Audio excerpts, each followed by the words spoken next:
Welcome back. This is Daybreak, and thanks for staying with us. The hashtag on X is Citizen Daybreak. The SMS code is 22422 at Citizen TV Kenya and at Ayub Abdikadir. On my immediate right is Richard Onyonka. He is the Senator, the County of Kisii. Good morning and Happy New Year, Senator. Good morning, Ayub. Happy New Year. I'm happy to be back in the studio. I've been on break, and I'm happy to see you. Happy to see you too. And I'm also very happy to be with my brothers here and my friends. I'm actually excited. All right. The 49th President of the Law Society of Kenya, Advocate Nelson Harvey, is with us here in the studio. Good morning. Good morning. Lovely having you here on the broadcast, and Happy New Year. Happy New Year, thank you. And Belgut lawmaker Nelson Kwech is with us also in the studio. He chairs the Defense, Intelligence and Foreign Relations Committee of the National Assembly. Good morning and Happy New Year. Good morning, Ayub, and Happy New Year to you and Happy New Year to the viewers. Asante, lovely having you here. Shortly, we'll be joined by Eddie Okech, who represents the county of Migori at the Senate, as we seek answers to the troubling questions on the abductions epidemic. Gentlemen, let's begin with a look at the front pages of the dailies. And the Daily Nation says, released by whom? After more than 6 months since a spike in enforced disappearances, with at least 6 young Kenyans abducted in December alone, the DCI have little to show in terms of investigation. 5 of them were released yesterday in a seemingly coordinated manner in locations across the country, weeks after Police Chief Douglas Kanja said his officers had nothing to do with the abductions. On the front page of the Standard, queries as captivity horror tales emerge as dumbstruck and traumatized families yesterday reunited with their missing kin who had been away for 14 days. Coming to you first, Nelson Harvey, Advocate. This certainly, given the series of abductions that have happened and the accounts by the Kenya National Commission on Human Rights, it's a leap in the direction of darkness, is it? It is indeed a leap in the direction of darkness. A formidable indictment against the Kenya Kwanza administration. We cannot have an administration that does not protect the sanctity of life. And when queried on the whereabouts of Kenyans who are missing, the pronouncement that comes from the echelon of leadership of the country pronounces that it is not aware of what is happening. If then the top organ of management of a country is not aware of what's happening, then who is aware of what is happening? That is the conundrum that we face right now. There is a breakdown. There's a total failure of administration in this country. And what happened yesterday should not be celebrated in the form of giving credit to the government. No. I saw clarion calls that free at last. Free from what? We've not been fighting for independence. We've not been fighting for second liberation.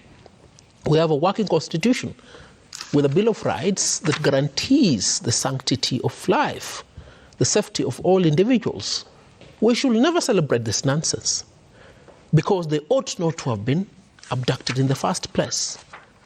So that the National Police Service, the DCI, should not thrive in that statement they released yesterday, that they are now free and with their family. Free from what? What offense had they committed? Which court had they been arraigned? Which penitentiary had they been subjected to for imprisonment for them to be freed? No, somebody has to be held accountable. And it's for that reason, therefore, that we've said the current cabinet secretary in charge of Interior and the former cabinet secretary in charge of Interior, that is Kipchumba Murkomen and Kindiki Kithure, must be held accountable. We know in the National Assembly, their colleagues will not want to hold them accountable because they have acquiesced, they have countenanced their actions. But these two, being advocates of the High Court of Kenya, are answerable to us as their peers through the Law Society of Kenya. And for that reason, therefore, we are very deliberate. We'll move a motion at the annual general meeting of the lawyers, which will be held in the month of March, to remove the two. And any other individuals within this government who will come to the conclusion have let us down, they have breached their oath as an advocate of the High Court of Kenya. Okay, and in seeking those remedial measures then, What's the accusation on the two that you have singled out? An advocate swears to uphold the rule of law. A cabinet secretary swears to uphold the Constitution. These two individuals are advocates. They're supposed to uphold the rule of law. The rule of law, insofar as the Bill of Rights is concerned, is the protection of life. Lives have been lost during their watch. People have been kidnapped and detained during their watch. And what do they say? They say they are unaware of what is happening. It is not the government that is responsible for these abductions and killings. The question therefore begs, if the government does not know the whereabouts of a Kenyan for 31 days, for 15 days, then who will know? They hold the greatest responsibility so far as this issue is concerned. More so because they are advocates of the High Court of Kenya. We must hold them accountable. And Honorable Nelson Kwech, and besides being the lawmaker, you also chair the very influential Defense, Intelligence and Foreign Relations Committee of the National Assembly. Are you concerned, are you troubled with the sluggish manner in which answers have been forthcoming regarding the whereabouts of Kenyans, who is abducting them, why, and why there seems to be a concurrence in the manner of release of these Kenyans who are taken? First, let me say I'm happy that those who are accused, who are alleged to have been abducted, have been united with their families. Mm-hmm. You know, it's really troubling. I'm sure I watched quite an unpleasant video of the father of one of those alleged to have been abducted, and it didn't look nice. It's terrible to have someone not within family, yet you don't know their whereabouts. It's really bad situation.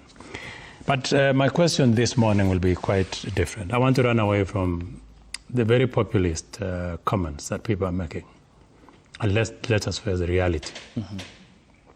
And the reality is there's something that is totally not sitting pretty with my spirit. I strongly want to think that there is something that is happening that probably it will be unraveled shortly. And Kenyans we should be able to understand if there have been abductions or not. Because it's worrying if there were abductions. Sanctity of life, like Akilia is saying, it must be protected. And that is what the Constitution has provided. But then at the same time, why this... Look, for instance, a case yesterday of a young man called Kibet, you know. He says he appears somewhere in Rwanda and he's been partying the whole night. And yesterday he found his way to Nakuru. Look at the faces of the people who have been released, as it is said. They look very clean. They don't look hungry. They look well-shaven. They look people who have been somewhere. You cannot be released by abductors and still attend some disco in Rwanda. It is impossible. And you've been away for 15 days.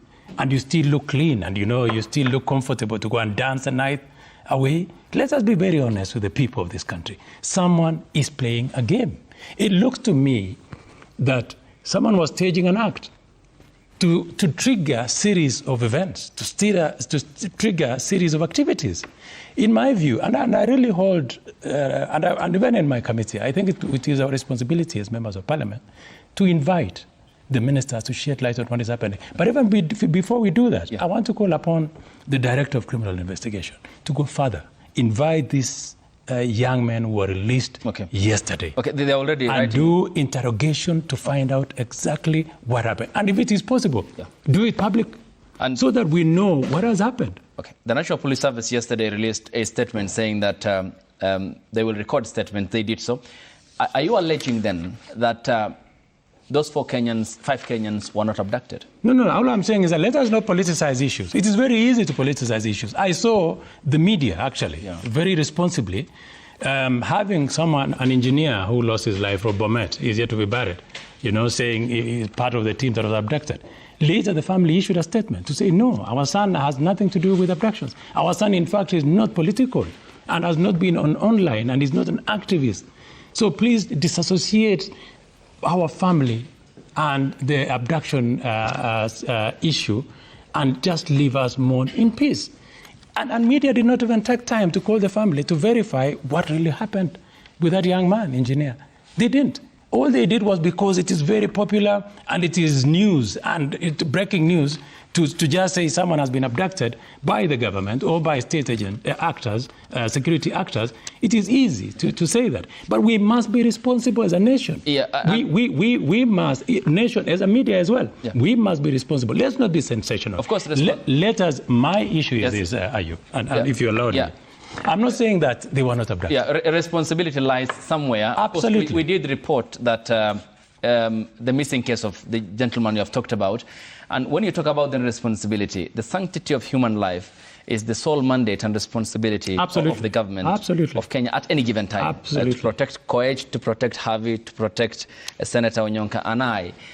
But given what has been happening, the mushrooming cases of abductions across the country, as the chair of that influential committee, are you not troubled troubled. Then the government isn't doing this, that other parties could be taking advantage? And isn't that not a serious indictment on our governance architecture? You create a terrible spin as a media if you sensationalize something and it turns out it's not true. In fact, I expect an apology from media houses for having actually referred to the case of Bomet as an abduction. Yes, it was an abduction. Okay, it is embarrassing. That's a family. Case. Okay. It is no. It is, don't say that. All right. Like you've just said, the sanctity of life must be protected. All right. Then, so as we hold the police, as we hold the security actors to account, we must be responsible, both as politicians and as media. Okay. Everyone who speaks about it must be extremely responsible. All right. And then, as I say that, let me also say this: it is important to find out who doing this abduction. We'll talk about the who, because the who is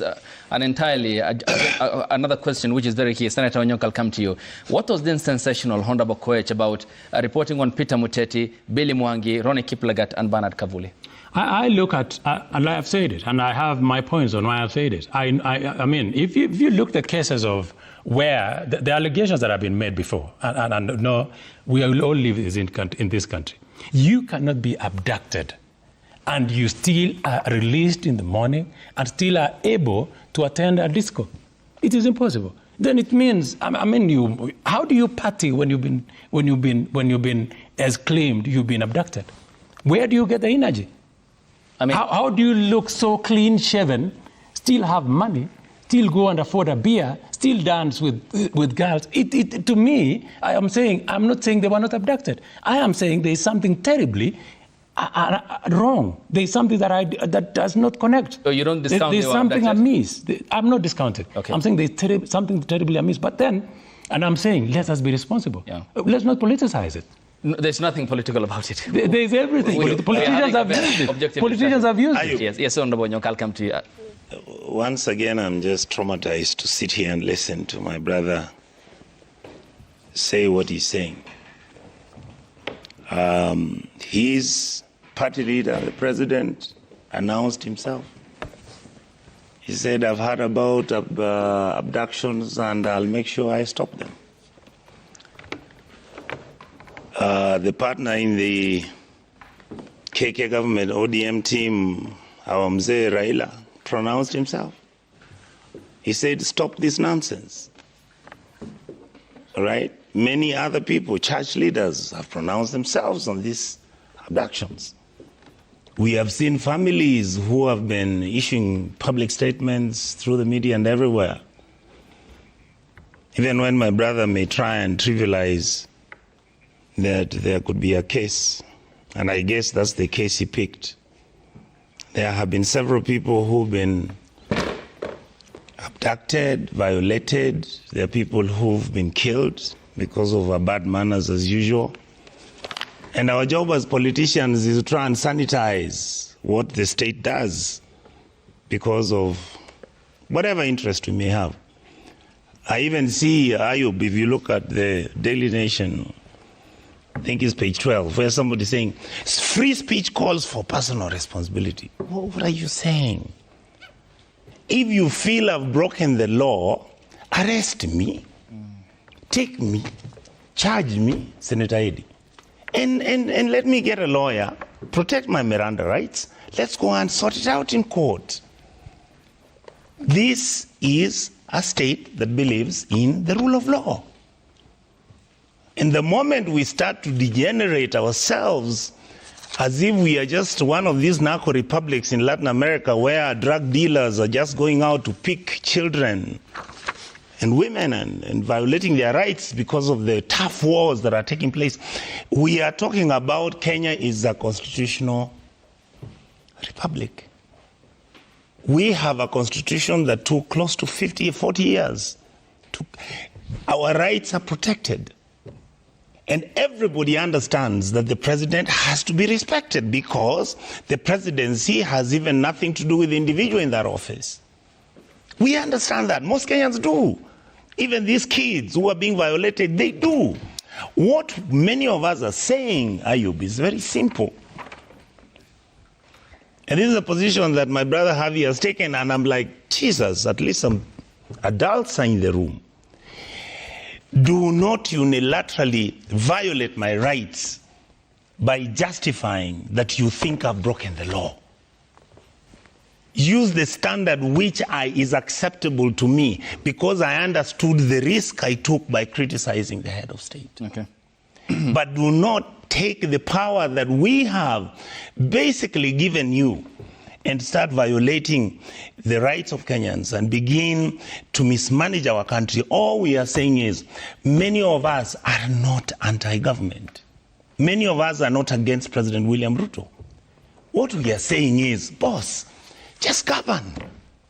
Observe people's rights, manage the economy, make sure that Kenyans are happy, get opportunities for people if you can, open up the space, you know. Okay. Senator Eddie, good morning. Morning. Lovely having you here on the broadcast. Thank you. And Happy New Year to you too. Happy New Year, bro. Your party leader has admitted to cases of abductions, and he, before the president in Homa Bay County on the 27th of last month in December, said this madness should stop. Do you agree with him? Absolutely. But first of all, Ayub, it is very unfortunate that we say Happy New Year by discussing abductions.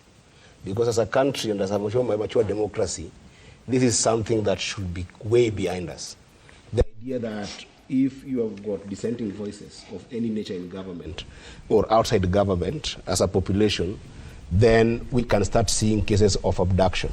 And I think that is why, my party leader, Honorable Amolo Odinga, was extremely stunned by the fact that things like abduction still go on in our country.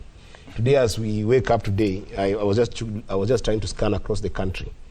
Kids are going back to school, and you find that about 3,000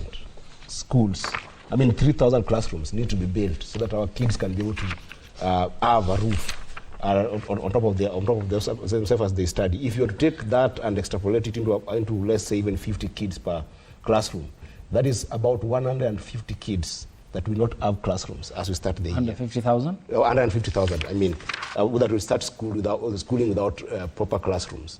These are the things we should be discussing as we start the country right now. And as a nation, we must move beyond this kind of dissent. And I appreciate the fact that, despite the fact that all these point at the president also did acknowledge, just like my party leader, that abductions must stop. And he did commit in the same day that you are quoting in Homa Bay, that he would stop this. And in fact, all us leaders that we're talking about abductions here, we can do very little. There are leaders in this country that can do something about it. Of course, the first one being the president, because he's the one who has been given the sword by the population to protect life and property. And also then we have got the security infrastructure that must be able to deal with this. But the point is this: abductions, by all means possible, cannot be accepted in our country. And I want to talk to the political class today, that even us, as young people who have been in politics, every single day we are trolled. Every single day we are abused on Facebook. Sometimes even our families are abused on social media. And sometimes these bloggers, Ayub, they abuse you in the morning. I've seen this in Migori particularly. They abuse you so badly in the morning, and then in the midday, they start texting you, telling you, I was just, trying to get something. I'm just hustling also. trying to get something. Okay. So our level of tolerance to this kind of abuses online must be something that is akin to understanding that some of these abuses are just young people who are not sometimes bad meaning, but just sometimes find themselves where they are manipulated either by other political players or by the circumstances to the extent that they express themselves differently. And as a country, yes, we cannot tolerate this kind of disrespect, but we can be able to have a conversation that does not mean losing lives just because there is dissenting voices. And there's always a thin line, is it, between how we express ourselves and the freedom of speech, yes, which is guaranteed by the Constitution. Yes. I mean, this largely points to the criticism that you have said, yes, which the theater of operation, its theater of operation is the online platforms. I mean, we gave ourselves a constitution that is expensive, and so is democracy. Our leaders should understand and should learn, is it, that they have the right to be offended and the right not to be offended. Yes. And how then do we delink that from these cases where the lives of Kimani Ichung'wah, Oscar Sudi are blaming the institution of parenting as to why this criticism is so intense online? I think everybody has a responsibility, to be honest. The parents have responsibilities, teachers have responsibilities, political class have responsibilities. But a good nation is a nation that always reflects. If you look at how we started last year, we ended it differently, but it was a very rough year. Because in the middle of the year, this country was at the brink of collapse because of these kind of sometimes reckless statements. And I think that the balance is a play at facts, because facts are always stubborn, in the sense that if leaders who are anti-decent could be a little bit factual, because some of these leaders that you see resisting some of these abductions online are actually not factual, right? You find the cases where some leaders will say that somebody has abducted themselves. I mean, nobody can abduct themselves. How do you abduct yourself and then go ahead and kill yourself? In the cases that where abductees have actually died, there is no fact to that extent. But that also is also true on the other side, where some leaders choose also to play politics with this issue, where they don't have also fact of those who have been abducted, what caused those abductions, and how are those people abducted, where are they? Even now that the 4 abductees have been able to reunite with their families, 5 have been able to reunite with their families, we still don't have the facts. Who did these abductions? How are they abducted? There has to be an instrument of investigations on both sides, and that responsibility lies squarely on the political class, because the political class, you've got one side, those who do not believe in these abductions because they want to justify their position as the right position in government. And then we've got the political class that wants to play politics with these issues. I want to give you an example, and sorry for shedding this spotlight on one individual, the former deputy president, for instance.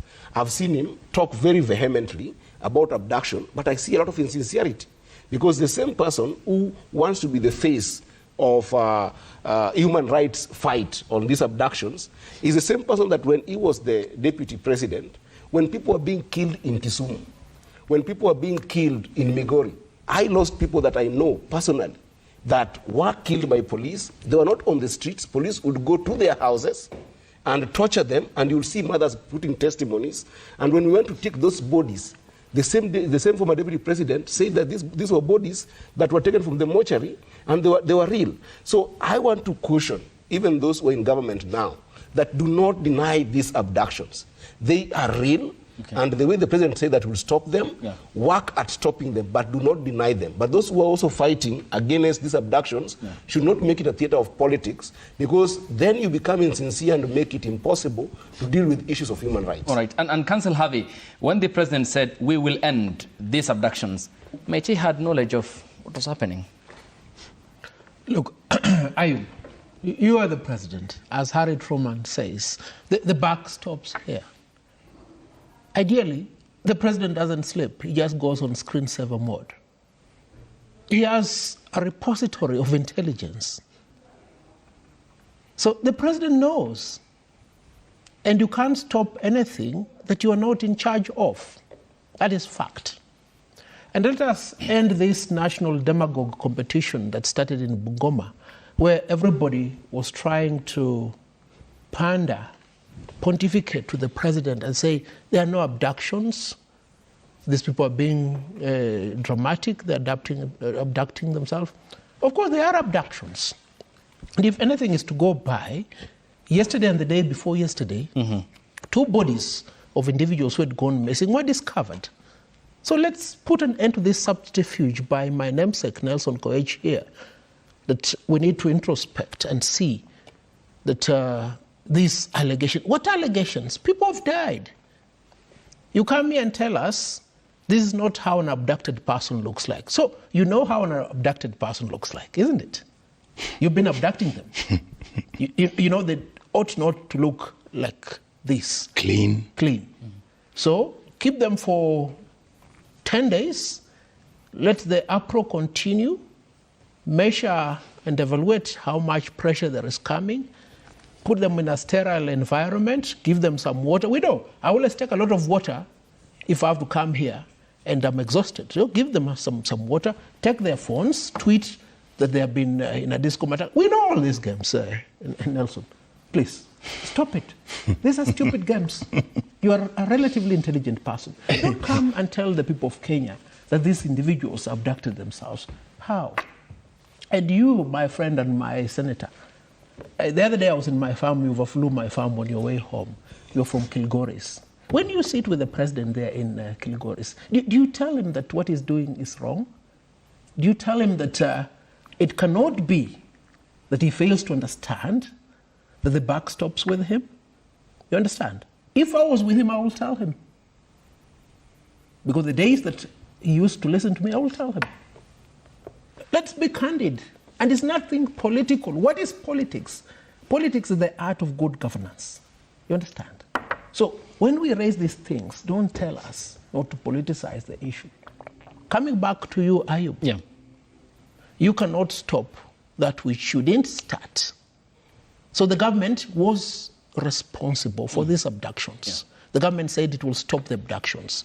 It stopped the abductions by releasing some individuals who had been abducted. Okay. We saw bodies of 2 people who had gone missing. This is the life of individuals. And it should concern Kenyans that it prevails despite the protestation, despite the guarantees given by the Constitution. One amongst the other issues that had endeared you as you cozied up to Deputy President William Ruto before the elections and even attended the manifesto launch on the 30th of June 2022 was the tacit support that you expressed for him.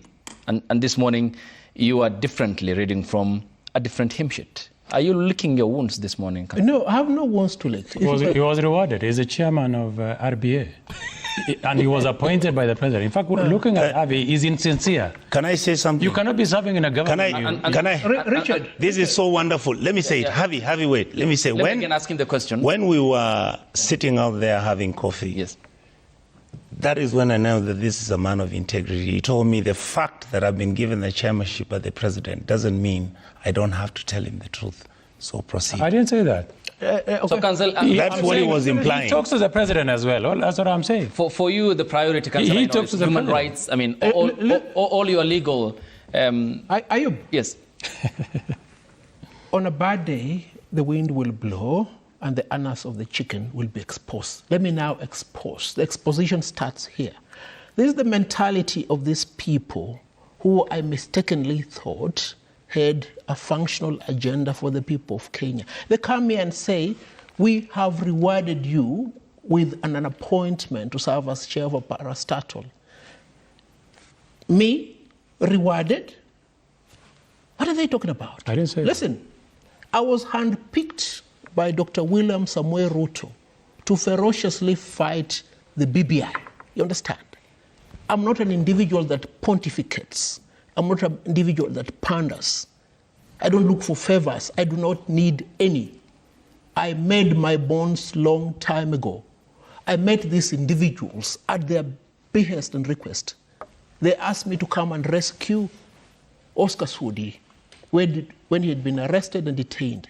They asked me to go and rescue the senator of Bomet when he had been arrested and detained. Who is doing the other a favor? They come here and tell me that they have given me an appointment as a chair of parastatal, so I should keep quiet. Keep quiet for what? I've been a lawyer for the last 22 years. I've defended human rights. And individuals of this kind must be called out because they think they will dish out what they perceive as favors. Okay. I'm doing you a favor serving as a chair of a state corporation. It's more, Never should you ever consider or domicile in your mind that you rewarded me. No, it's not you. Don't right? be, And don't more be, importantly, you are here as a Kenyan. don't be, don't be emotional. If he took time, let me just. Well, we'll get back from the break, and we have 1 hour to finish up after the break. You're emotional. No, this is good. The hashtag next is citizen. Senator, order. The hashtag on next is Citizen Break. The SMS code is 22422 at Citizen TV Kenya and at Ayub Abdikadir. We proceed after the break here with the 3 members of the bicameral parliament and the 49th president of the Law Society of Kenya.